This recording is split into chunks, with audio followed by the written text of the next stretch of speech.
Hi everyone, welcome back to Off the Cuff Clarinet, a web series about all things related to the clarinet and clarinet playing. So, it's been a while since I've done one of these. Things have been absolutely crazy over the past couple of weeks with the start of the semester, but I managed to fit one in today, so I'm glad to be back on camera and back sharing some clarinet knowledge. In a previous video, I was talking about stop staccato, where your air pressure remains consistent, but you stop sound by reapplying your tongue on the reed. So, and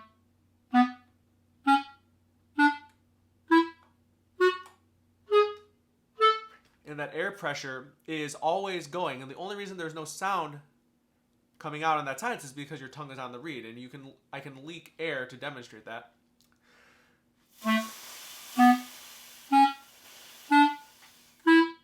So on and so forth. And that's one really effective way to get a really crisp staccato. But sometimes that's not the type of staccato you want. You want something that has a sort of different ending shape to the note. So instead of just being a consistent block of sound, it might have more of a taper at the end, something maybe more like a triangle or more of a rounded end to the note instead of being so abrupt.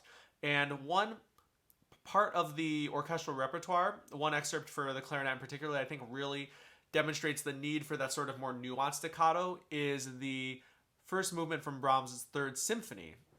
It's not even really the part where you're the solo, but the part of the excerpt that's around letter C, where you have some background figures and then you have that nice little echo of the oboe.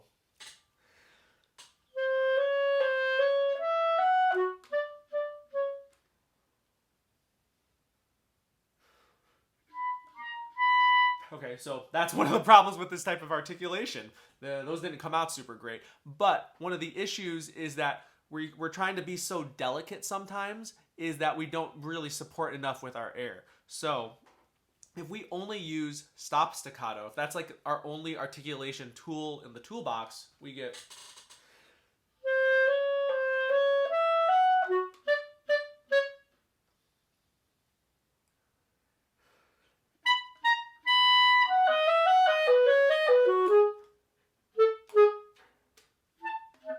See, that kind of sounds ridiculous, and that last one was especially bad. So that's what we want to avoid first of all. But when we're trying to be gentle with our articulation, it's really easy for us to not support with our air efficiently, and we would get something like happened the first time.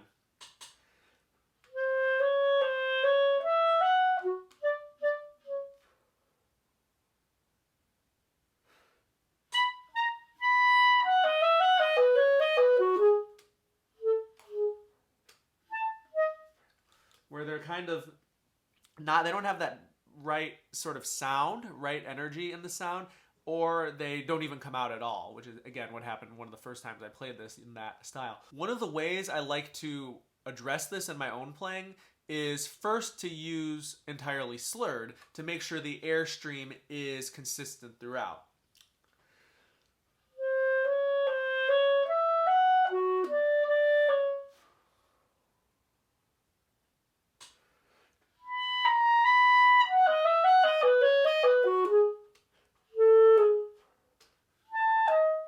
Go back to the solo, the second bar of C, because I want to make sure that not only is the air supporting, but I'm getting the right color for this, and that wasn't quite the timbre I wanted.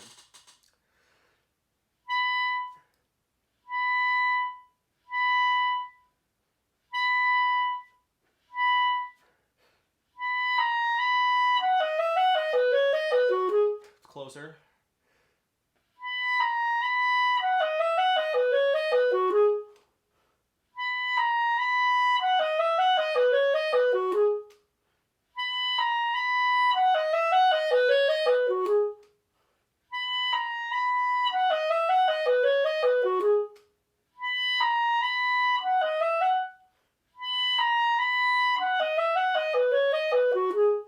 As an aside, I always find the solo kind of hard to get the right sound because you're coming in after the oboe, and we want to match that quality, but it's really tempting after having been 4 bars or so of accompaniment figure to kind of come in a little too aggressively, and so we're trying to find that timbre.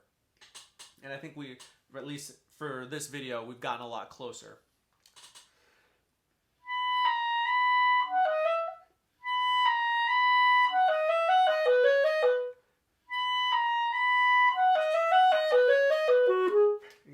slur from the D down to the A is another challenge, but again, another thing for another day. Now that I've got my ear attuned to the timbre and the sort of resonance of the notes that I'm looking for, I'm actually going to keep only using my air, but not actually articulate. It's going to be that sort of hooing air articulation that I've probably mentioned it before. That's how I played for like the first 5 months of playing the clarinet. Probably it wasn't great, but even though we don't want to do this as our default or really almost any articulation, an air articulation or air attack, people say that sometimes. I hate to think about attacking the note, but an air beginning often helps get that sort of lightness, and it ensures that we actually have air supporting these notes.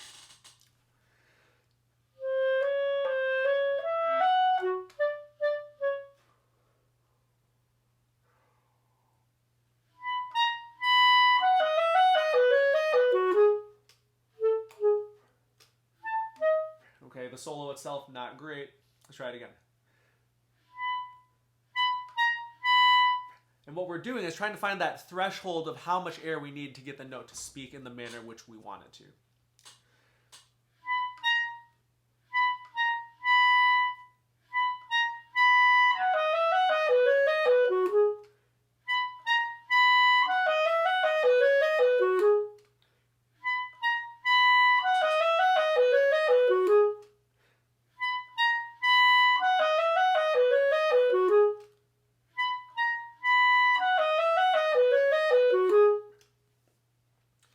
And now, having done that several times, I'm starting to get a better feeling of how much air support I need to have for especially the D and the C sharp to come out, but not be too pointed or too piercing of a sound. And again, that's sort of the great challenge with these two measures, I think. Now we'll go back to the bar before C.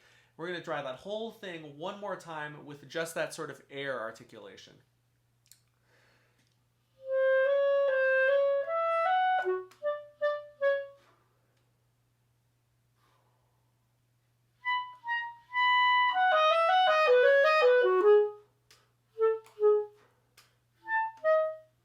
Now, having done that, we're going to just phase the tongue into the articulation, but ever so slightly. Like, we still want this articulation to be, I would say, let's try for 90% air, and only 10% of it is coming from the tongue contacting the reed.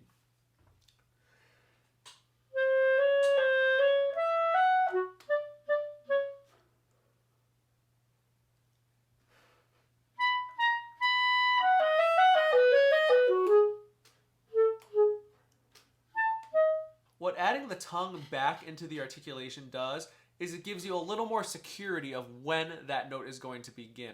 The slightest lack of clarity in that beginning articulation can come off as a rhythmic issue, even though it's very slight, and we have to make sure we're maintaining good rhythm in all of this. If you choose to do that slight retardando at the end of this excerpt on the C to the F sharp, it's really important that the air is supporting there. I find that slowing down actually makes that harder to do, so I tend to avoid that if I were preparing this for an audition.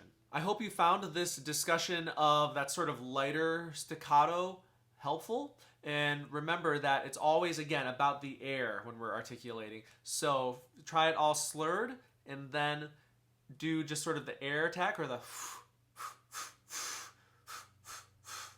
and then slowly phase the tongue back in just to give yourself a little security in your articulations. And this is something you can practice not just in music. I mean, you could take a basic scale.